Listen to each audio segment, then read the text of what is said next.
mentah gitu ya, nanti tidak ada yang baca. Ya, nanti kan tidak ada yang baca ya kalau tidak ada yang mempublikasikan. Maka research itu memang harus ataupun sebaiknya berujung pada publikasi, karena publikasi itu merupakan outcome dari aktivitas. Outcome itu artinya hasil ya dari aktivitas yang dilakukan oleh peneliti, yaitu penelitian dari riset. Lalu penelitian itu berproses ya ini saya sudah sebut, yaitu publikasi adalah produk dari proses itu. Lalu yang juga menjadi perbedaan, penelitian itu not visible. Apa not visible? Artinya itu kita capek-capek meneliti itu nggak ada yang tahu gitu. Yang tahu itu cuma Allah, nomor satu. Ya. Yang kedua ya pembimbing kita gitu loh. Nah gitu, capek-capek banyak hal yang kita mau sharing, tapi kalau nggak dipublikasikan ya akhirnya tidak ada yang tahu gitu. Kalau akhirnya hanya selonggok skripsi yang ditaruh di kantor fakultas, di kantor program, atau ditaruh di rak-rak buku di perpustakaan, kan itu tidak ada yang tahu gitu, karena itu hanya akan terbatas ya pembacanya. Maka kita kirim hasil penelitian itu kepada penerbitan. Ya terserah nanti penerbitan mana, yang penting penerbitan itu maksudnya yang bisa diterbitkan ke umum dan bisa dibaca oleh umum gitu, oleh publik. Nah, maka penelitian itu pun menjadi visible, yang tadinya tidak visible maka menjadi visible, artinya terlihat, ketahuan, orang dengar gitu loh. Jadi kalau bukannya kita mau riak ya, wah gue nggak mau riak lah Ustadz, Pak Sony saya nggak mau riak orangnya, jadi penelitian saya biar nggak usah dipublikasikan. Saya nggak mau nanti pahala penelitian saya hilang gitu. Karena kalau dipublikasikan nanti orang lihat, orang baca, orang puji, orang komen, saya jadi riak. So ya ini salah kaprah ya. Itu adalah pemahaman riak yang salah kaprah. Karena bukan pada tempatnya meletakkan konsep riak di situ, karena justru penelitian itu supaya bisa bermanfaat maka perlu dipublikasikan. Nanti tergantung niat Anda publikasi niatnya apa gitu. Nah, itu harap dibetulkan niatnya. Niatnya adalah bahwa kita ingin penelitian ini dimanfaatkan oleh sebanyak-banyaknya orang, dan juga jika ada kesalahan atau kekurangan orang bisa mengoreksi kita sehingga kita bisa improve ya. Nah, itulah kenapa kita perlu publikasi. Dan juga kaitannya karena penelitian itu sifatnya internal, adapun publikasi adalah eksternal ya. Jadi ini memberikan gambaran bahwa ya tidak lengkap ya kalau kita melakukan penelitian tapi tidak ada publikasinya. Makanya di mana-mana kalau ada hibah atau hibah penelitian, misalnya dapat dana nih dari UMS untuk melakukan penelitian, misalnya yang berapa ya, 10 juta misalnya lah, ya melakukan penelitian itu kan harus cari data, ketemu orang, travel sana sini, nyiapin data, nyiapin laporan. Nah udah nanti kalau cuma segitu aja nggak ada yang tahu gitu ya. Nah nanti makanya dari situ dibawa ke publikasi. Makanya biasanya dalam hibah itu ada alokasi untuk penerbitan. Misalnya dari 10 juta disiapkan 2 juta untuk penerbitan. Apa itu? Itu apa ya? Mungkin kita minta bantuan orang untuk melakukan proofreading. Ya, proofreading itu artinya membetulkan bahasa gitu ya. Lalu yang kedua minta orang bantu untuk formatting, ya, melakukan format paper. Itu juga mungkin perlu biaya. Ini bagi penelitian yang ada biaya hibah ya. Tapi kalau penelitian yang sendiri ya itu berarti kita harus jalani semua lah. Artinya kita yang siapkan paper. Nah, tapi ya mungkin tidak perlu bayar orang untuk membetulkan bahasa. Tapi apa yang kita lakukan ya rajin-rajin aja konsultasi. Rajin-rajin konsultasi, tunjukin ke dosen, Pak ini aku udah nyiapin naskah, bisa bisa ini nggak Pak ya, tolong bantu kasih komentar. Nah, tapi jangan udah gitu Pak dosennya nanya, baik, kapan diperlukan? Terus nanti jawabnya besok ya Pak. Wah, ini namanya membunuh Pak dosen gitu ya. Minta bantuan, tapi pada saat yang sama mencekik ya, karena dikasih waktu yang sangat sedikit. Kasihlah waktu yang cukup. Nanti jawabnya gini kan enak. Kapan diperlukan nak? Ya terserah Bapak, terserah Ibu, kapan baiknya? Ya lebih cepat lebih baik Pak. Kan enak gitu ya. Jadi jangan buru-buru. Wah, kita terkejar deadline, jadi minta cari orang untuk komentar naskah kita cuma ada waktu 1-2 hari, ya itu malah mencekik orang ya. Kita minta bantuan tapi malah membuat orang susah. Baik.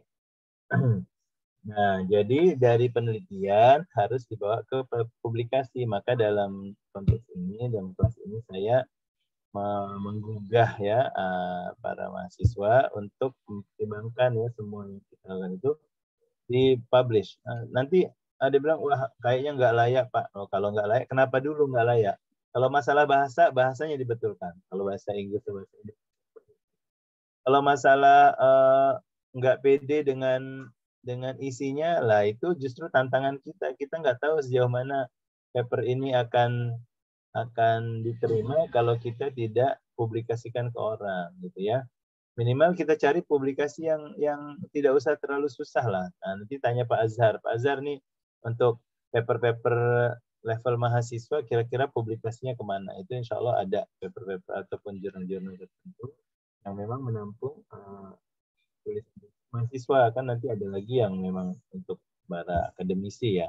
Nah, jadi beda media, beda ekspektasinya gitu. Maka yang paling pertama sekali yaitu tadi harus kita pilih. Kita sekarang nih katakan Anda sudah siap ya, skripsi Anda sudah siap, alhamdulillah ya, 50 halaman. Terus sekarang sambil kita menunggu skripsi ini dinilai ataupun sambil menunggu wisuda misalnya ya sudah paper ini mau kita publikasikan ya. Memang walaupun tidak menjadi kewajiban ya dalam kelas penelitian ataupun dalam skripsi tidak diwajibkan. Tapi kalau untuk pengetahuan adik-adik semua, kalau S2, S3 di luar negeri itu kebanyakan sekarang sudah wajib. Artinya sebelum lulus harus sudah pernah dipublikasikan di baik itu konferensi ataupun jurnal internasional. Memang tidak keseluruhan tapi sebagian-sebagian. Nah, jadi nanti akan menunjukkan bahwa tesis ini atau penelitian ini sudah diuji gitu. Ini layaknya semacam ujian awal lah sebelum dibawa ke pengujian disertasi ataupun tesis. Nah, itu sekarang di luar sudah wajib ya. Bahkan ada yang mewajibkan harus ke jurnal-jurnal tertentu yang punya indeks sekian, yang masuk database tertentu. Nah, itu beda ya. Ya nggak apa-apa. Sekarang saya rasa tidak menjadi kewajiban, tapi cobalah kita berubah, kita mulai sebuah kebiasaan yang baik ya, sunnah hasanah ya diciptakan melalui generasi yang angkatan sekarang ini, bahwa angkatan sekarang katakanlah ya semua ya skripsinya coba ajukan ke Pak dosen untuk dipublikasikan. Kan harus Anda yang memulai. Kalau Anda tidak mulai ya Pak dosen biasanya nggak bisa buat apa-apa. Pak dosen cuma bisa bilang, ayo yang mau daftar, yang mau publikasi silakan hubungi Pak dosen.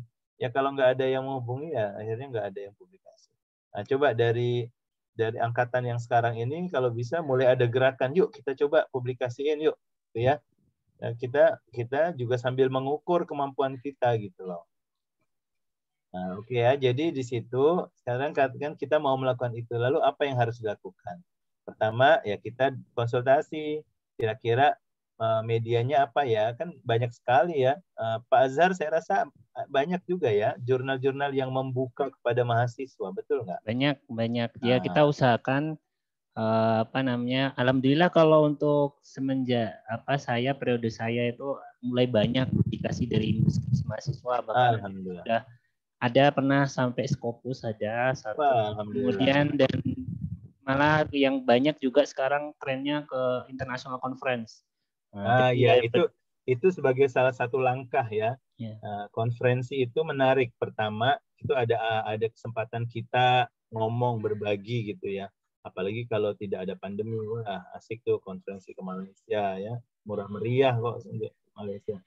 Ya, saya suka ngeliat tuh mahasiswa PTM datang ke Malaysia bikin presentasi. Nah, yang dipresentasikan itu adalah hasil dari skripsinya. Biasanya diubah menjadi 10 halaman saja misalnya kan. Nah, nanti dikomentari lah oleh yang jadi audiens. Jangan takut, namanya mahasiswa mah nggak ada takutnya. Presiden aja dilawan kadang-kadang kan. Jadi mau masuk konferensi nggak ada apa-apanya gitu loh. Jadi mau mereka cecar, mau mereka apa, nggak masalah. Gue masih mahasiswa kok gitu. Artinya di situ ada tameng, ada defense-nya gitu. Jadi nggak usah ragu gitu. Jadi kalau sudah pandemi ya, kalau masih pandemi ya kebanyakan konferensinya online, malah lebih mudah. Ya malah lebih mudah sih. Ya beda ini. Cuma esensinya sama, bahwa paper itu akan kita presentasikan, dan nanti setelah presentasi baru deh kita matangkan itu menjadi sebuah paper. Nah, itu juga bisa dilakukan ya. Nah, baik. Jadi ketika kita mau mulai mempublikasi, maka kita pilih publikasinya apa ya, medianya yang mana. Cari yang agak media yang masih cukup bersahabat dengan mahasiswa, tidak terlalu kejam, tidak terlalu ketat ya. Di Malaysia, di kampus kami juga ada namanya Law Majalah ya, Law. Nah, itu adalah untuk mahasiswa ya. Nah, itu bisa dipelajari, bisa dilihat nanti untuk dicoba gitu ke depannya, isu hukum dan syariah masuk situ. Nah, nanti setiap publikasi, setiap media itu mereka punya style ataupun format masing-masing. Ya, baik itu pertama dari berapa halaman, itu biasanya dikasih tahu maksudnya berapa halaman. Itu ada juga minimal berapa halaman, itu berapa kata, berapa ribu kata. Nah, itu kita pelajari. Cara paling gampang apa? Kita lihat aja edisi-edisi yang lampau ya, yang sudah lewat, edisi yang lama. Kita lihatlah contoh-contoh artikelnya. Nanti kelihatan kan situ, oh tebalnya kira-kira sekian, oh gaya penulisannya apakah 1 kolom apa 2 kolom misalnya. Lalu nanti yang penting juga bagaimana sistem referensinya, apakah footnote atau endnote, atau tidak pakai note tapi di dalam teksnya ditulis dalam kurung karya siapa, tahun berapa. Nah, kan ada juga cara kayak gitu. Nah, itu dilihat. Nah, nanti itu perlu bisa dipelajari. Akhirnya setelah kita lihat, maka naskah yang kita siapkan itu nanti kita siapkan sesuai dengan ketentuan media itu sendiri ya, mau 1 halaman, mau 1 kolom atau 2 kolom atau 1 spasi tunggal atau double dan seterusnya.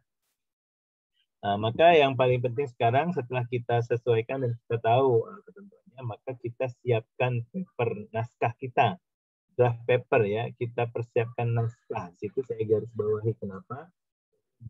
Nah, ya tugas yang paling banyaknya di situ, ngumpul di situ ya, namanya. Yang memilih publikasi, menyelesaikan itu kita bisa lakukan dengan cepat. Tapi menyiapkan naskah itu yang perlu waktu dan perlu serius. Jadi bagaimana caranya mengubah skripsi kita yang 50 atau 70 halaman menjadi naskah yang apik, mantap, yang padat itu ya, dalam lingkup 10 halaman. Mungkin kita tidak harus sebut semua isu yang ada di skripsi, ambil saja isu-nya taruh di dalam paper.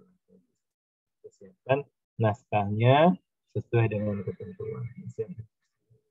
Nah, perlu mengambil waktu sedikit. Artinya tidak abrakadabra langsung jadi ya, dari skripsi menjadi naskah. Nah, itu proses naskah nanti banyak tentunya, apa saja sih yang harus dibuat, ya pendahuluannya, ya perumusan masalah, ya pembahasannya, metodologi, finding, belum lagi kajian pustaka, kan dalam skripsi juga sudah ada kajian pustaka ya.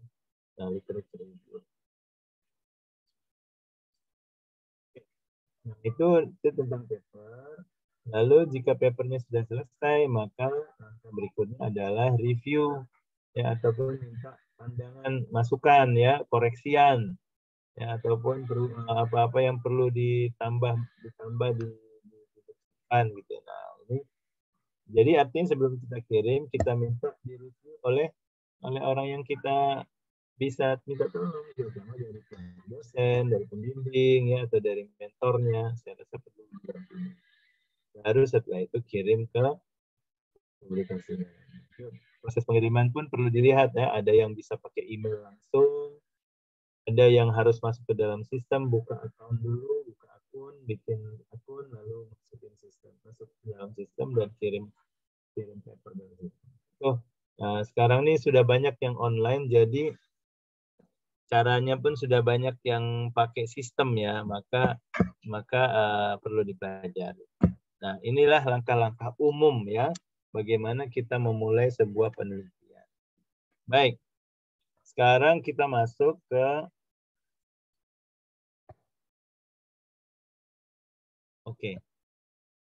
ini terkait dengan naskah ya. Ada sebuah kriteria yang sangat penting ya, yang perlu kita buktikan dan kita paparkan, bahwa paper itu adalah paper baru, hasil karya yang baru, bukan mengcopy dari orang lain, bukan mengcopy karya orang lain. Ini kita bicara minggu kemarin ya tentang plagiarisme. Nah, tentang plagiarisme itu sudah ada prinsip awalnya, kita sudah kenal, kita sudah tahu lah. Nah, jadi paper yang mau kita kirim ini kalau tidak terbukti atau tidak nampak kebaruannya atau novelty ya dalam hal atau originality, yaitu originalitasnya, maka itu akan ditolak itu. Nah, ya. Lalu apa saja sih yang dilihat supaya paper itu memang dianggap baru ya ataupun orisinil? Pertama, bisa dilihat dari aspek idenya. Ide yang dibawa itu orisinil. Nah, cuma sekarang kita bisa memahami bahwa dalam paper itu tidak sepenuhnya ide itu akan baru. Karena kalau benar-benar semua baru ya repot. Nggak mungkin juga gitu loh. Pasti akan didasari pada ide-ide yang sudah ada sebelumnya. Makanya ada kajian pustaka, kita akan lihat apa yang sudah dilakukan oleh orang sebelumnya. Itu nggak apa-apa. Nah, nggak apa-apa. Artinya maksudnya ide yang baru itu adalah ide yang baru berdasarkan paduan dan masukan dari ide-ide yang lama. Gitu. Nah, jadi ibaratnya kita mau bikin masakan nih, bikin nasi goreng. Kan nasi goreng dari dulu sudah ada. Nasi goreng, ide nasi gorengnya itu sudah ada. Tapi coba kalau Anda pergi ke Malaysia sini, ke warung Thailand biasanya, itu yang paling banyak ya. Menu nasi goreng itu bisa belasan atau puluhan gitu, yang mungkin kita nggak pernah lihat gitu ya. Nasi goreng kampung, nasi goreng ikan asin, nasi goreng Cina, nasi goreng USA, nasi goreng kerang, nasi goreng seafood, nasi goreng Thai, nasi goreng nanas. Nah, jadi lapar nih Pak Azhar. Iya. Ada semua gitu. Saya rasa di Indonesia pun juga banyak gitu ya, inovasi nasi goreng gitu. Inovasi bakso banyak juga Ustaz. Bakso. Ada bakso kepiting, itu dia. beranak. Bakso beranak, bakso tempur, bakso Malvinas, bakso tenis. Waduh. Jadi apa yang baru? Ya baksonya nggak baru, bahwa itu adalah meatball yang diproses gitu ya, dan dimakan pakai kuah kan nggak baru, atau ditambahin mie. Nah, tapi nanti rasanya baru. Nah, disitulah ya. Maksudnya paper itu ya baru, bukannya total berarti baru, enggak. Tapi ada racikan-racikan baru yang membuat Anda ide yang Anda bawa itu ya memang ide baru gitu. Dan ide baru itu bahkan bisa sangat spesifik, seperti tadi nasi goreng Pattaya misalnya. Pattaya itu kan di Thailand. Nasi gorengnya sama sama yang lain, sayur-sayurnya isinya sama. Nah, tapi ada mungkin racikan tertentu yang bikin dia beda. Nah, itu spesifik itu. Dan itu bisa menjadikan dia nasi goreng yang berbeda gitu, dengan nama lain, dan mungkin harganya lain, dan peminatnya juga lain. Nah, dalam paper kita mau jadi orisinil, jangan khawatir untuk mengambil atau bersumber dari karya-karya yang sudah ada, asalkan kita racik ya, kita gubah, kita racik, dan ini loh kebaruan yang saya bawa dalam paper saya ini. Ya, misalnya bicara tentang Islamic banking yang sudah dibicarakan banyak orang, lalu tentang pemantauan oleh Dewan Syariah juga mungkin sudah dibicarakan oleh banyak orang. Tapi kita mau bicara apa yang baru. Misalnya yang baru ya misalnya bagaimana sih membincangkan konflik kepentingan yang ada antara tugas sebagai Dewan Pengawas Syariah dan tugas regulator, tugas antara regulator dan juga antara orang yang diatur. Nah, itu kan ada isu konflik kepentingan. Nah, jadi ada racikan baru ya. Bagaimana konflik kepentingan ini di-manage dan juga diatur. Sehingga memastikan fungsi Dewan Pengawas Syariah pada perbankan Islam itu dapat maksimal. Nah, itu yang barunya itu mungkin bisa dibilang 20% saja dari yang lain. Tapi dengan adanya racikan baru itu, maka paper Anda akan dianggap sebagai baru gitu ya. Atau kadang-kadang begini, ketika mengambil isu-isu yang sama, yang lama gitu ya, yang sudah banyak dibincangkan orang, tapi kita melihatnya dari perspektif geografis ataupun perspektif sosiologis yang baru. Contoh, misalnya penerimaan transaksi perbankan syariah di kalangan masyarakat Betawi. Wah, ini yang barunya apa ya, Betawinya itu gitu. Spesifik. Kan orang sudah bilang, orang sudah banyak yang bicara penerimaan produk perbankan di masyarakat Indonesia. Oh, sudah banyak. Di masyarakat Muslim, oh sudah banyak. Oh, ada juga yang di masyarakat non-Muslimnya. Oke, sudah ada.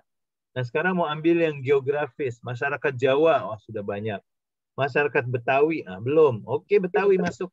Itu. Nah, tapi Anda harus siap untuk menjustifikasi kenapa perlu, gitu ya. Jangan hanya sekedar ide itu belum pernah ada yang buat. Nah, tapi apa justifikasinya? Oh iya dong, masyarakat Betawi ini kan masyarakat yang banyak mendiami ibu kota Jakarta misalnya. Nah, bagaimana sih mereka sangat dekat dengan bisnis dan segala macam, dan bagaimana mereka memandangnya, kan menjadi ada sebuah nilai tersendiri. Nah, itu ya. Nah, jadi jangan khawatir tentang originalitas. Pak, saya yakin walaupun yang sedikit itu bisa mewarnai semua ya. Bisa menjadi original expression of ideas. Ya. Mungkin idenya baru, atau mungkin idenya yang lama, tapi cara mengekspresikannya berbeda. Bisa saja. Contoh bikin teh itu, teh tarik di Malaysia itu ada teh tarik. Teh tarik itu apa ya? Itu kayak teh, tapi campur susu gitu.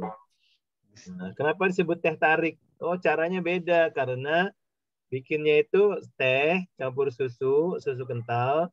Nanti yang udah jadi di satu gelas, si pembuatnya itu dia ngambil gelas kedua yang masih kosong, nanti dia balik itu yang ada di gelas yang lama ditaruh di gelas baru, nanti yang di gelas baru ditaruh lagi di gelas lama. Jadi dibolak-balik supaya menciptakan buih-buih di atas teh tariknya. Dan tariknya bukan cuma segini ya, tapi panjang gitu, antara satu tangan dengan tangan yang lain jauh. Jadi kayak meluncur airnya itu. Nah, itulah tekniknya teh tarik gitu ya. Teh tarik, ditarik. Nah, itu semakin banyak dan semakin lama ditarik, buih-buihnya kan semakin banyak gitu. Jadi ketika diminum ada rasa tersendiri. Yeah. Nah, itu ekspresinya saja yang beda. Substansinya masih sama, itu teh dan susu gitu.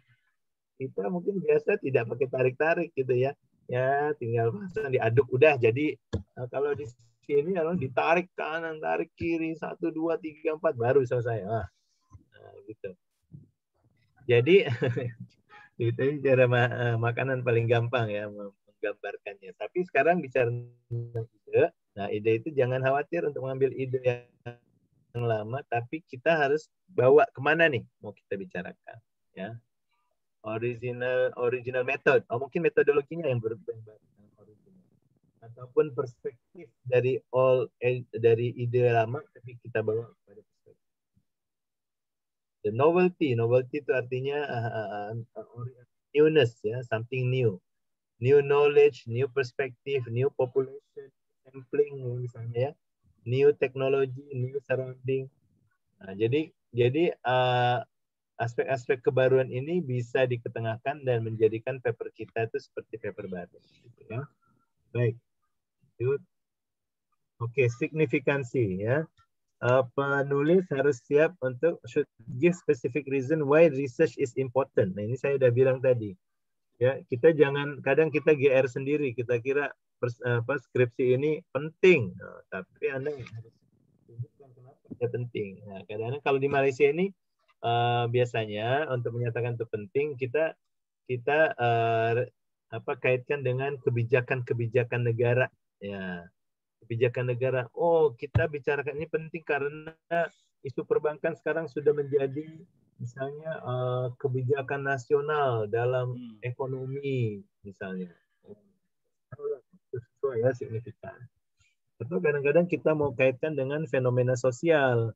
Ya, karena sekarang karena pandemi semua orang di rumah, maka mereka melakukan transaksi melalui teknologi sehingga memerlukan perlu mempelajari isu-isu yang terkait dengan ya internet banking misalnya dan seterusnya ya. Jadi kasih sebab kenapa paper kita ini signifikan ataupun important ya, kenapa jadi signifikan ataupun penting. Mungkin kaitannya dengan policy making. Yang pertama ya, the research could affect a particular policy making process. Mungkin dengan adanya paper ini, kita harap paper ini bisa menjadi masukan bagi para pembuat kebijakan. Baik itu di daerah, di pusat, di parlemen, di eksekutif, ya dan seterusnya. Itu para pembuat kebijakan ya. Nah, arahnya ke sana. Makanya ini penting nih, terutama buat peneliti yang bidang kaitan hukum dan syariah ini. Yeah. Kita harus tahu audiens kita tuh siapa gitu. Ya, audiens itu artinya target pembaca dan pengambil manfaat dari penelitian kita tuh siapa? Apakah akademis sekedar untuk bicara ya teori ya berarti orang akademis ya mungkin di kampus ya. Atau sifatnya untuk baru ya, kita paparkan tentang isu kebijakan, maka tentunya targetnya adalah para pengambil kebijakan ya tadi di daerah, di pusat dan seterusnya. Dari itu introduce a different regulatory approach. Mungkin juga selain kebijakan juga bisa memberikan masukan untuk dalam hal pengaturan secara spesifik. Nah, ini juga bisa kita jadikan sumbangan kita. Itu jadi penting punya publikasi. Kalau hanya sekedar penelitian, sayang-sayang, eman-eman ya kalau bahasa Jawanya itu. Yeah. Eman-eman sudah bikin bagus-bagus, ada solusi, tapi hanya dibaca dan masuk di dalam kampus saja. Padahal yang perlu membaca ini adalah bapak-bapak di DPR atau DPRD gitu. Mereka perlu tahu ini ya. Jadi publikasikanlah Lalu the study can provide alternatives to the existing dispute resolution procedure. Mungkin menjadi alternatif untuk penanganan perkara ya ataupun sengketa ya. Jika ada sengketa bagaimana sebaiknya. Nah, ini kita menulis sesuatu yang memberikan solusi untuk sebuah sengketa antara pembeli dengan penjual dalam konteks perbankan atau dalam konteks penjualan ya. Atau sengketa antara peminjam dengan yang memberi pinjaman ya dalam konteks simpan pinjam dan seterusnya. The study could challenge a long established theory of punitive sanction. Misalnya nih contoh, mungkin paper kita itu memberikan gambaran ataupun pandangan baru terhadap apa yang sudah berjalan di masyarakat. Wah, ini biasanya yang kontroversi nih. Ya, yang kontroversi bikin paper kita bilang riba itu sebenarnya nggak haram gitu misalnya lah. Ini kan yang negatifnya ya. Jangan ya. Jangan. Karena kita mau bilang, oh sebenarnya ada cara lain untuk melakukan misalnya vaksin ya, isu vaksin yang katanya dari unsur babi tapi sebenarnya ya bisa dijadikan halal. Apa ininya, alasannya. Nah, itu kan membuat orang yang challenging the established theory gitu loh. Apa yang disangka A rupanya jadi B. Nah, itu rasanya agak lebih serius ya papernya. Oke. Ketika kita memilih jurnal, pastikan kita sesuaikan dengan kebutuhan jurnal itu ya. Nah, jurnal. Makanya kalau mau jurnal hukum atau syariah, cari yang agak umum saja. Karena sebagian jurnal itu mungkin mereka lebih spesifik. Hanya syariah saja, maka jurnal yang non syariah, paper yang non syariah tidak bisa masuk. Atau mereka hanya terima paper yang sekuler law, gitu ya. Aduh. Tidak menerima yang syariah nih. Akhirnya ya udah, nggak usah capek-capek kita kirim tuh, nggak akan dimasukin paper kita ke situ. Kita lihat aja, banyak yang paper-paper kayak gitu mereka nggak suka mempublikasikan. Kadang-kadang tidak ditulis ya, kadang-kadang tidak ditulis, atau kadang ditulis dengan cara lain. Misalnya, oh ini papernya papernya tidak sesuai dengan filosofi publikasi. Nah, ya udah, nggak usah dipaksakan gitu ya. Makanya sebaiknya kita punya jurnal sendiri, atau kita ramaikan jurnal kita sendirilah gitu ya, nggak usah cari jurnal lain dulu. Jadi yang poin dari slide ini adalah pastikan tidak ada mismatch. Mismatch itu apa ya? Kalau match itu kan sesuai atau berjodoh gitu. Berjodoh. Anda berjodoh dengan si dia itu karena ada kesesuaian. Kalau tidak sesuai ya tidak berjodoh gitu. Itu kan rahasianya Tuhan. Kita rasa itu jodoh kita, kalau rupanya tidak sesuai, dipaksa-paksa gitu ya. Nah, tunggu sampai ketemu, barulah kita bilang inilah jodohku. Itulah rahasia jodoh. Jadi ke situ ya Pak Azhar ya. Nah, kenapa ngomong jodoh? Karena sama dengan kirim paper ke publikasi. Nah, kita harus pastikan kesesuaian itu. Jangan kita kirim paper yang sifatnya untuk hukum ekonomi dikirim ke jurnal yang untuk hukum tata negara yang nggak nyambung. Nah, itu yang harus kita lihat. Jurnalnya tentang apa? Nah, kita lihat kadang-kadang banyak jurnal yang bilang open to any law or syariah topics. Ya, sudah berarti bisa itu. Harusnya bisa. Ya. Baik. Nah, ini kaitan dengan slide yang di sini. Lalu, oke. Kadang-kadang kita bertanya, kenapa ya paper saya kok ditolak oleh jurnal? Why is my paper rejected by journal? Nah, kadang-kadang ini kita kirim paper lalu dikirim ya, kirim surat balik. Maaf, paper Anda tidak bisa dimuat di jurnal kami. Kadang-kadang dia nggak kasih tahu itu kenapa, itu yang bikin kesel. Iya, kesel.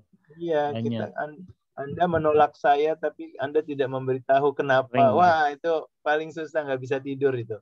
Kalau Anda tolak saya tapi dikasih tahu apa sebabnya, ya itu kita bisa, Anda menjadi orang yang begini-gini. Saya nggak masuk dalam kriteria. Ya itu bisa tidur dengan tenang lah. Tapi kalau ditolak, bayangin ditolak tanpa dikasih tahu alasan. Kan itu kita tidur nggak tenang. Sama juga ini kalau ngirim paper, yang ditolak tapi nggak dikasih alasan. Nah, mungkin kita bisa tanya, may I check, ataupun boleh saya tanya ke pihak editor kira-kira apa yang menjadi alasan kenapa paper saya tidak diterima. Nah, kalau editornya rajin dijawab lah itu ya. Kalau nggak rajin, berharap banyak gitu. Ya sudah, nggak apa. Kita kirimlah ke tempat lain gitu ya. Nah, kadang-kadang lebih banyak lagi yang pihak publisher yang kalau mereka menolak, mereka akan kasih tahu kenapa, apa masalahnya dengan paper ini. Kadang-kadang jawabannya tuh beragam. Paper ini kepanjangan. Wah, kepanjangan. Wah, Anda sudah dari awal tidak lihat berapa halaman yang diminta. Orang mintanya cuma 10 halaman maksimal, lebih kita kirim 15. Itu kepanjangan. Itu sudah kepanjangan. 12 halaman pun sudah kepanjangan. Karena mereka minta 10 ya 10. Gitu, sesuai dengan format yang ditentukan. Atau katanya begini, paper Anda ini bagus tapi tidak sesuai dengan fokus dari jurnal kami. Ya, berarti tidak sesuai dengan fokusnya. Nah, tapi dalam slide ini yang menjadi salah satu alasan yang perlu kita perhatikan adalah jika desain papernya itu tidak sesuai. Desain itu apa ya? Semua namanya paper perlu desain. Desain itu artinya struktur bangunannya. Ya, misalnya rumusan permasalahannya tidak jelas. Poorly formulated research question. Ya, formulasi permasalahan atau rumusan permasalahan tidak jelas. Nah, itu penting sekali. Dalam paper perlu ada namanya rumusan gampang aja. Dalam paper ini jadikan rumusan permasalahan adalah kenapa produk perbankan syariah masih belum populer di kalangan eksekutif muda di Yogyakarta misalnya. Itu kan permasalahannya jelas, ya, rumusan permasalahan. Atau kenapa belum ada peraturan yang ketat terkait dengan perlindungan konsumen di bidang peminjaman online misalnya. Nah, itu kan perumusan masalah. Lalu full conceptualization of the approach to answer the research question. Nah, itu pun harus jelas. Rumusan masalahnya apa, lalu metodologi menjawabnya bagaimana. Itu semua harusnya sejalan lah itu ya. Lalu kadang-kadang metodologi yang kita pilih tidak sesuai. Nah, kita sudah belajar nih kemarin tentang metodologi yang sesuai. Anda mau meneliti apakah pinjaman online itu diatur oleh undang-undang atau tidak.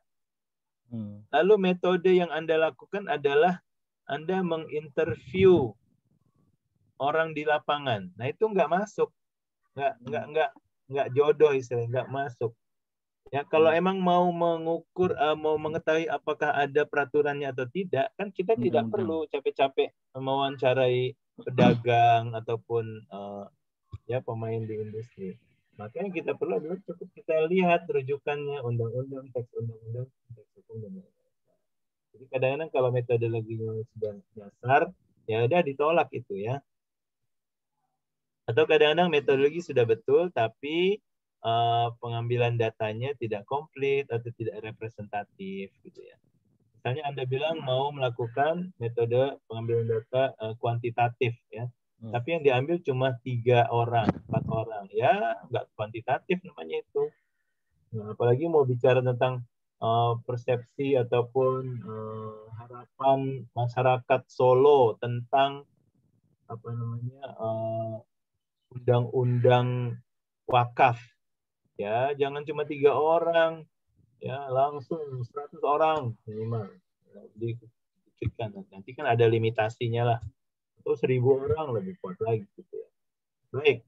Nah, inilah kenapa kadang-kadang ada masalah dalam desain paper. Nah, ini terkait dengan penulisan. Ini juga kadang-kadang yang membuat paper itu bisa ditolak. Misalnya inadequate description of methods. Metodologi itu harus dijelaskan. Nah, jadi kalau tidak dijelaskan ini menjadi sebab paper itu. Lalu discussion that only repeats the results but does not interpret them. Nah, jadi gini, kadang-kadang kita lihat ini loh hasil dari sampling datanya, dari pengambilan data. Lalu kita jabarkan di bawah, tapi apa yang kita lakukan itu hanya sekadar mengulang apa yang sudah dihasilkan dalam data itu tanpa melakukan interpretasi. Nah, ini juga sering. Karena apa orang bisa gitu ya, orang mengambil jalan mudah.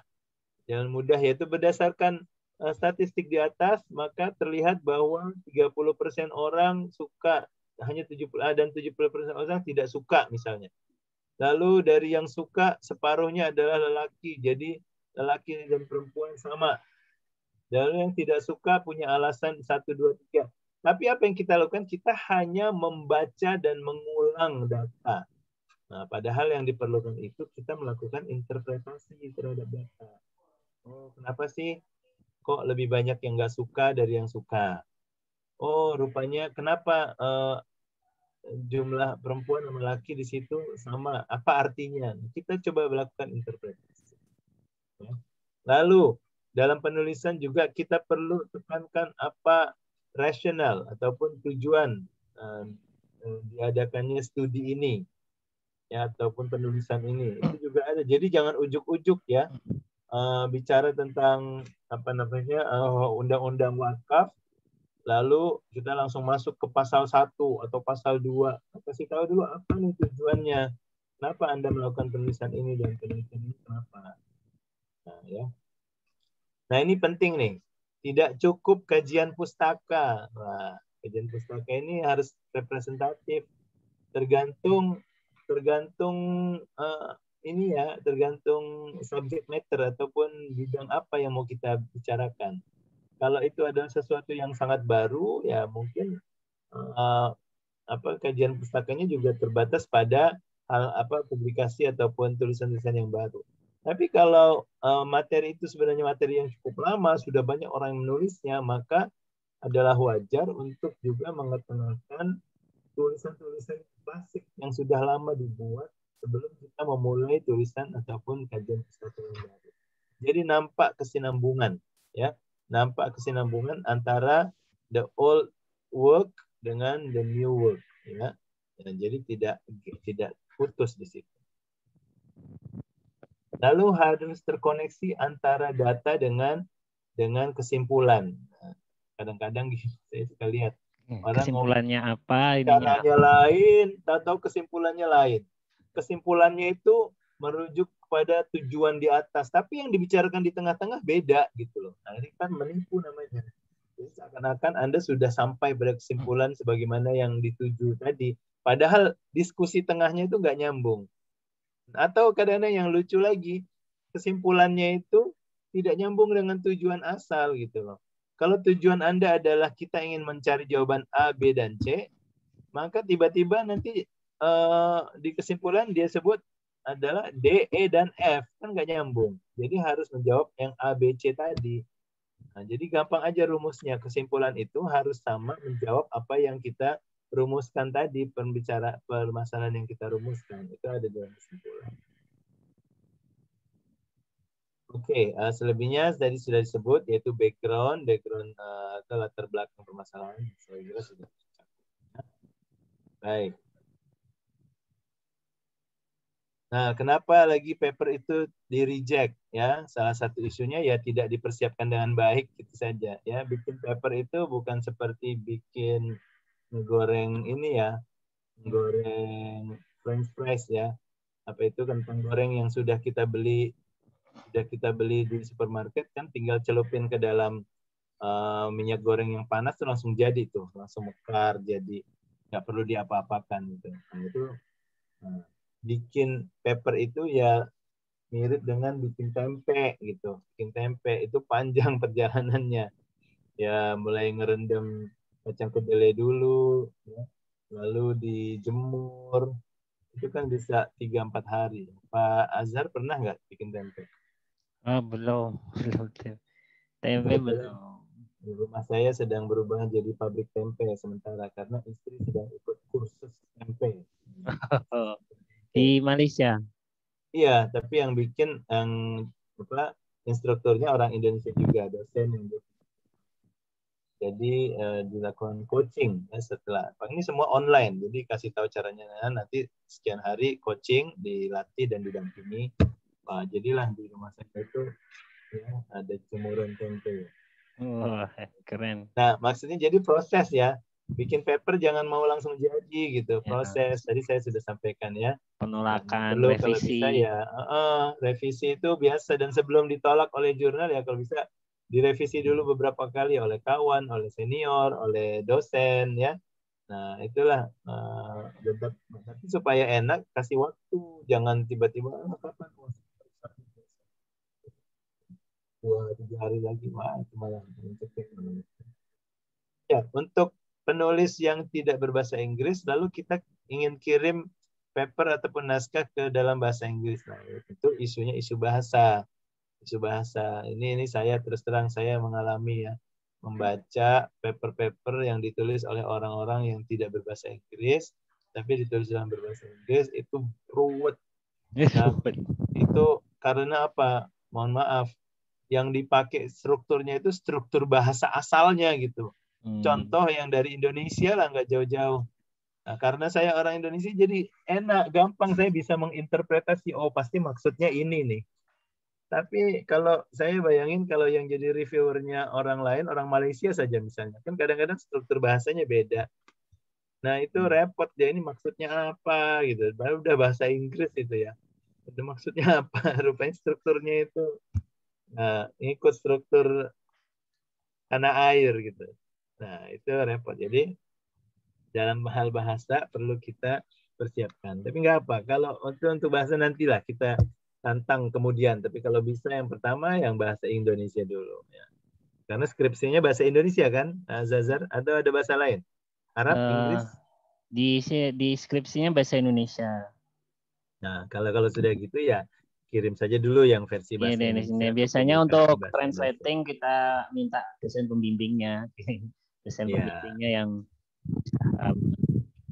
Inggris kan. Cuma sekadar pengetahuan umum saja, kalau mau nulis dalam bahasa Inggris sebenarnya rekan-rekan mahasiswa bisa menggunakan alat-alat review yang sudah ada secara otomatis. Misalnya kita nulis pakai Microsoft Word, itu ada kan bisa langsung direct automatic spelling check ataupun grammar check. Kadang-kadang orang nggak pakai itu, saya heran. Padahal ada gitu. Kalau kita setel spelling checknya tiba-tiba langsung banyak yang merah gitu. Nah, nanti dari awal sudah tidak dipakai. Nah, lain kali itu bisa di-set. Atau ada lagi yang online namanya Grammarly. Grammarly itu gratis ya. Kalau kita sudah install, nanti Mas Azhar coba install. Apa sudah? Sudah pakai belum? Ya, sudah, saya sudah sering pakai. Kalau sudah ya alhamdulillah. Nanti itu dibantu, kita lagi nulis itu bisa langsung kasih tahu. Kita lagi nulis email pun bisa dikasih tahu ya bahwa langsung diperbaiki. Nah, ini yang terkait dengan publikasinya yaitu ataupun medianya, misalnya ruangnya tidak cukup. Nah, ini terutama kalau dipublish secara hard copy ya, artinya page-nya tidak cukup lagi, sudah penuh. Misalnya hanya bisa menampung 10 penulis, maka orang ke-11 tidak bisa diambil gitu ya. Atau kadang-kadang nih yang agak tricky, yang agak complicated ya. Beda reviewer, beda koreksian. Nah, jadi kalau Anda dapat reviewer yang agak ketat, ya siap-siap saja ditolak. Kadang-kadang ada reviewernya yang masih baik ya. Oh ini bagus sebenarnya, cuma perlu diperbaiki sana sini ya, alhamdulillah. Tapi ada yang langsung bilang, oh ini tidak layak. Waduh, itu seperti guntur ya, berbunyi di depan mata kita gitu. Ya, di siang bolong. Nah, kita merasa down kadang-kadang. Nah, tapi nggak usah terlalu down ya. Ini anggap saja proses pembelajaran. Ya, proses pembelajaran. Nah, kenapa juga di reject isu etika? Salami publication. Apa nih salami publication? Ini ada istilah salami publication adalah publikasi yang sebenarnya sudah pernah dibuat tapi dikirim lagi separuh-separuh gitu. Dibuat kayak di recycle gitu ya. Nah, ini nggak boleh lah. Ini insya Allah nggak terjadi lah. Lalu etika policy etika ya, kebijakan etika ya seperti tadi misalnya gini. Ini yang nulis sebenarnya satu orang, tapi lalu ada orang kedua yang gabung, padahal dia nggak kerja. Nah itu juga isu etika itu. Jadi sekarang gini, rekan-rekan mahasiswa, kadang-kadang kita ada isu di kampus ini, kita pengen nulis tapi kemampuan kita masih belum sampai, masih baru lah, masih kita perlu belajar. Lalu kita minta tolong dosen kita untuk bantu lihat, bantu baca, bantu tambahkan, bantu betulkan. Nah, sudah dengan begitu kan sebenarnya ada kolaborasi. Ada kolaborasi di mana dosen juga ikut memberikan masukan dan pandangan. Kadang juga memberikan merubah. Jadi jadikan saja langsung dosen itu sebagai co-writer ataupun penulis bersama. Nah, maka jadilah nanti paper Anda itu ditulis berdua antara Anda sendiri dan dosen. Ya, jangan ragu dan insya Allah dosen akan sangat bersedia karena ya bagus juga buat beliau. Asalkan jelas bahwa ada kolaborasi. Kalau yang cuma sekedar nengok aja, oh ini bagus ya nggak usah ditulislah namanya sebagai penulis gitu. Tapi ini bisa dijadikan praktek ataupun kebiasaan. Mana-mana mahasiswa yang mau menulis langsung ajak, Pak, Bapak bantu saya dong biar sekalian jadi penulis bersama ya, co-writer. Nah, dengan kan nanti yang menolong juga enak, oh aku juga mau kontribusi. Nah itu jadi semangat juga gitu loh. Lantas siapa yang penulis pertama, penulis kedua? Nah, ini kadang-kadang ya bisa dinegosiasikan lah antara keduanya, siapa mau muncul sebagai nama pertama, nama kedua, itu terserah ya. Nah, biasanya yang lebih banyak masukan atau kontribusinya jadi nama pertama gitu. Nah, ini juga isu plagiarisme, lagi-lagi muncul isu plagiarisme. Ya, kadang-kadang jurnal itu juga kecolongan gitu loh. Kadang-kadang kecolongan. Nah, jadi pastikan kita tidak menjiplak ya. Baik. Nah, ini insya Allah tinggal contohnya, waktu sudah tidak banyak lagi. Ya. Saya kasih contoh. Ini yang jurnal fakultas. Ya, ini jurnal fakultas saya, namanya IIUM Law Journal. Ya, itu Scopus ya? Tidak Scopus, tapi Web of Science. Oh, Web of Science. Bagus juga. Bagus juga indeksnya. Nah, jadi bukan Scopus tapi Web of Science.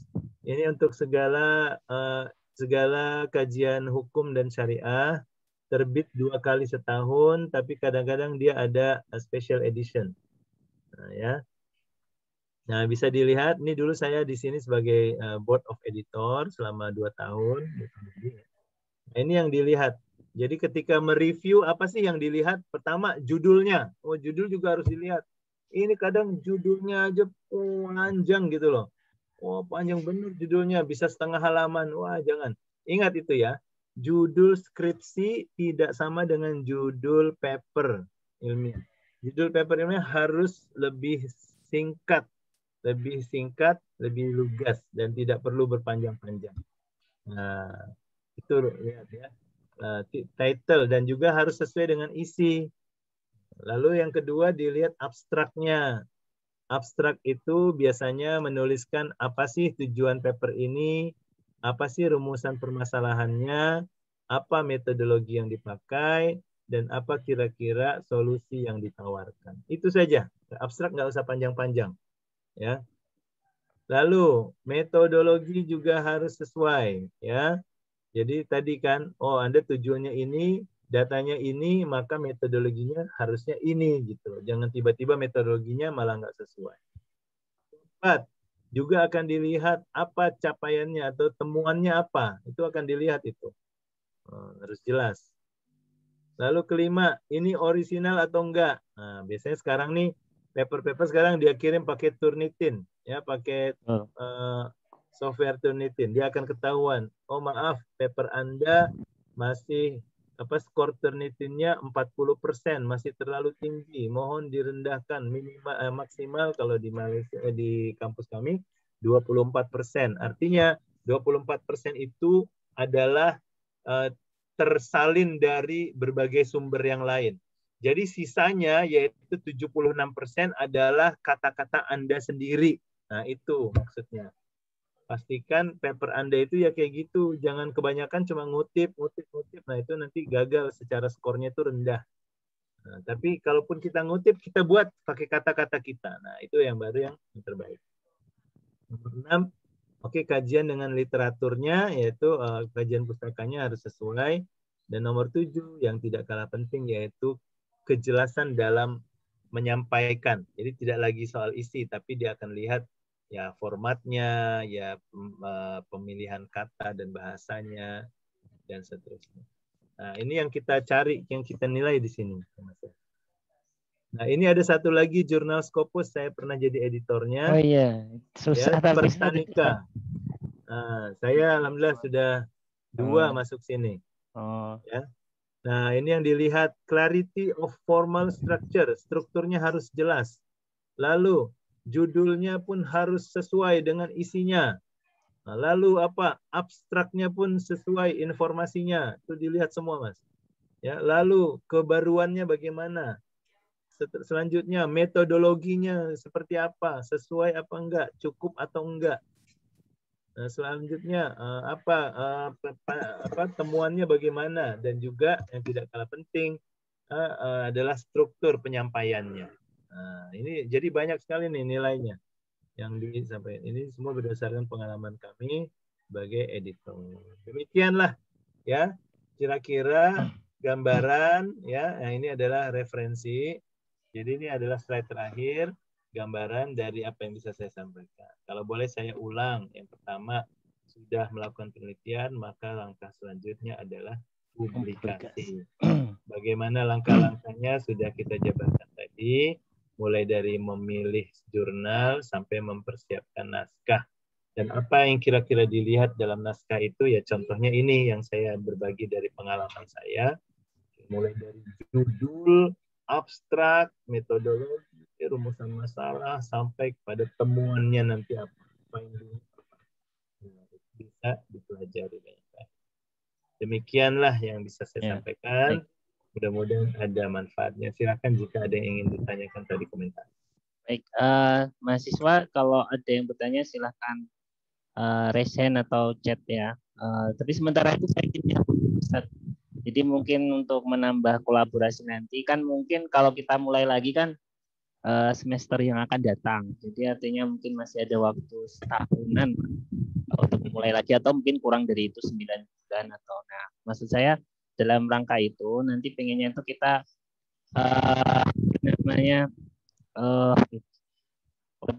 dia mau malah pengen tertarik tempe. Tapi nanti ya kalau bisa yang terkait dengan ini dulu riset dulu. Maksud saya gini, nanti kemungkinan kami coba list Ustadz. Jadi judul-judul baik mungkin skripsi kami atau teman-teman yang ada di MPS ini proposal-proposalnya itu kita listkan, minimal ya ada judul sama abstraknya atau judul sama mungkin kalau small papernya. Nanti Pak Sony melihat dan mungkin memilih satu atau sekuatnya lah atau 3. Nah, ini tuh diproyeksikan untuk di Ustadz Sony juga mereview, juga sama-sama memberikan masukan untuk kita tingkatkan kualitasnya supaya layak dipublikasikan. Nah, karena memang saat ini kolaborasi itu sangat dituntut dan mungkin bisanya nanti kita coba misalnya, ini cocok dipublikasikan Ustadz Sony merekomendasikan ke jurnal ini, tapi kira-kira butuh dana sekian gitu. Nah, kita coba carikan tuh nanti kita bikin proposal, moga-moga dapat pendanaan dari kampus juga. Nah, nanti mungkin dari IIUM itu juga mungkin ada declaration, tapi nggak harus pakai dana. Intinya ini funded by in reviewing scheme itu aja, bantuan review gitu. Tapi siap Mas, insya Allah siap, insya Allah. Ya, insya Allah kita kembangkan untuk demikian. Jadi kemudian juga nanti bahan-bahan selama ini, misalnya dari artikel yang masuk kita bahas, itu mungkin kita akan ceritakan nanti di semester selanjutnya di adik kelas. Ya, menarik. Jadi ada success story juga, misalnya kita dampingi salah satu judul teman-teman atau deskripsi teman-teman HES dan juga mungkin yang dari semester 4 ini kan mereka bikin program kreativitas mahasiswa ya. Mungkin saya kira ada yang menarik juga. Nanti kita coba list. Ya mungkin ada ya paling enggak ya mungkin ya beberapa lah. Nanti Ustadz Sony moga-moga kuat lah. Coba itu mah judul sama ini aja, judul sama yang ini. Insya Allah.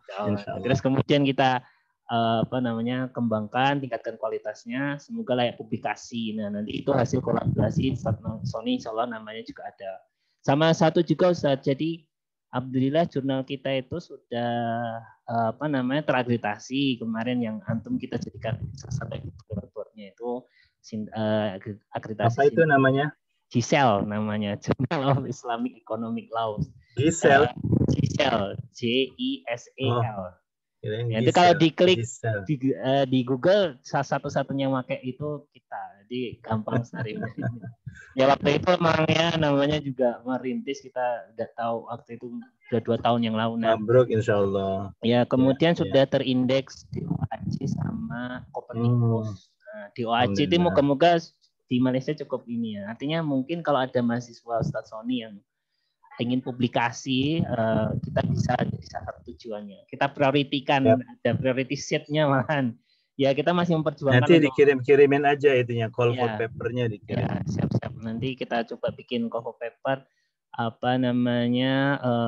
khusus untuk misalnya di teman-teman di kolega di Malaysia sana, sehingga insya Allah kita siapkan lah khusus misalnya tempat bahkan plot khusus, karena memang kan supaya jurnal kita cukup diterima di lebih luas, dari lebih luas juga kalangan. Nah, bisa direkomendasikan dari mahasiswa paskanya itu silahkan juga untuk bisa mengirim papernya ke jurnal kita. Ya harapannya juga kita bisa naik dikit-dikit, mungkin bisa ikut IUM Law Review, bisa masuk ke WOS atau kemudian nanti juga meningkat ke Scopus, tapi tentunya ya dengan tahapan-tahapan. Baik, mungkin itu saja. Yep. Ini ada teman-teman yang berusaha on cam, kita ucapkan terima kasih. Yang ikut juga kita ucapkan terima kasih banyak juga.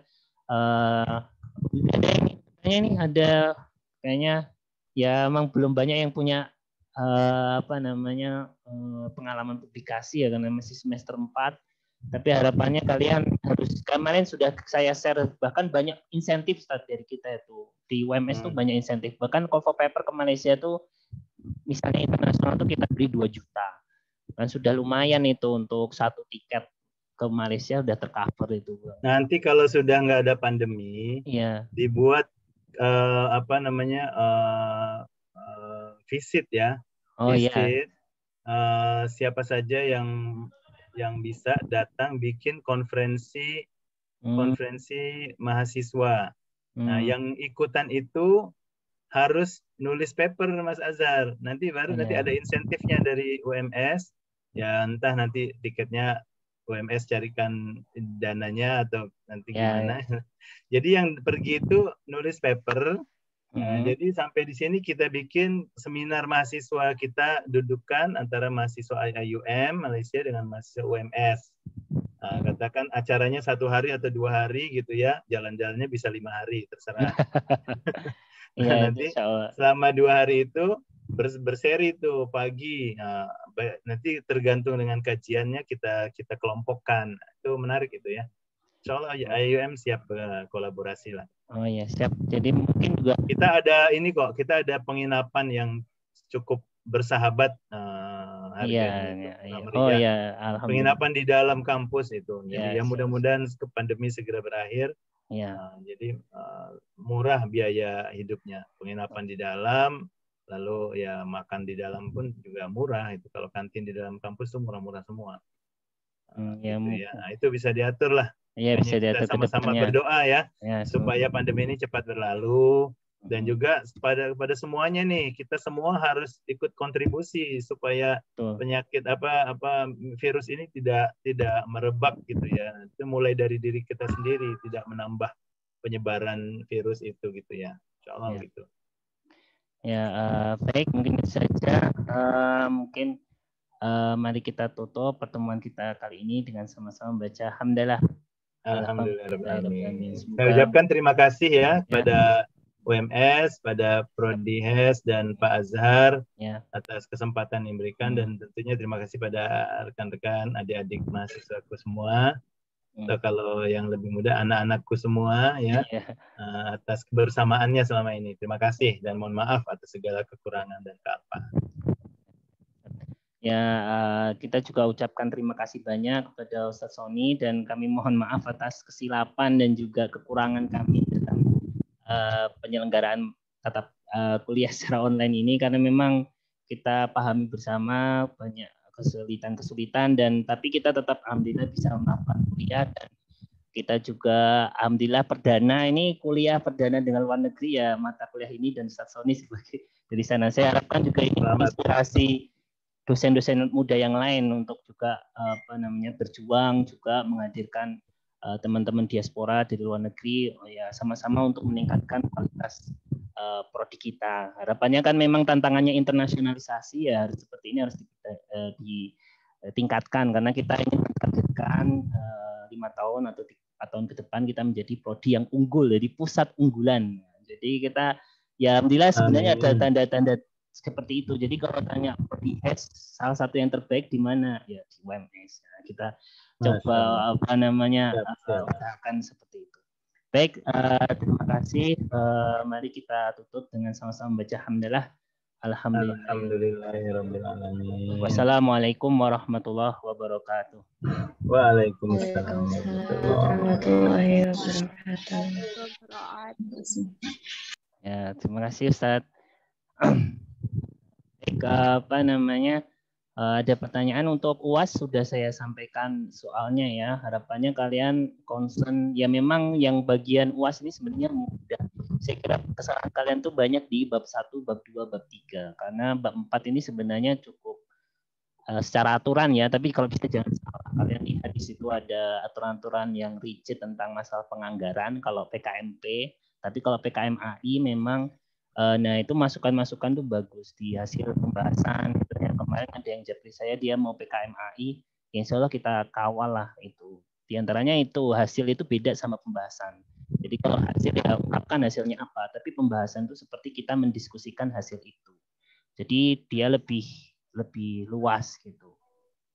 Nah, kemudian ya silakan kalau mau konsul nanti setelah mata kuliah ini selesai pun kalian kan jangan lupa, pokoknya pesan saya ini di masa terakhir jangan lupa diupload ya, jangan lupa diupload. Banyak teman-teman lupa. Kalian nanti itu mengambil mata kuliah life skill tuh biasanya rata-rata tuh di semester 7 atau semester 5 bahkan bisa jadi ada, tapi problemnya kalau kalian sudah ngambil life skill kalian harus segera penuhi apa namanya itu tadi item-item itu, terutama yang wajib itu upload PKM, Masta, sama satu lagi apa ya, Masta, lupa saya Masta, tapi ada satu lagi kalau nggak apa namanya ya kayaknya biasanya sudah pada ngerjakan sih, Masta, PKM, sama satu lagi itu ya 3 yang wajib. Nah, kalau itu udah ada, semua nilai bisa dikeluarkan untuk life skill. Ya, baik, jangan makan yang karena biasanya misalnya saya pembimbing akademiknya, kalau dia belum apa namanya, oh iya dan kita belum apa namanya, oh kita belum ya, kita sudahkan dulu ya recordingnya.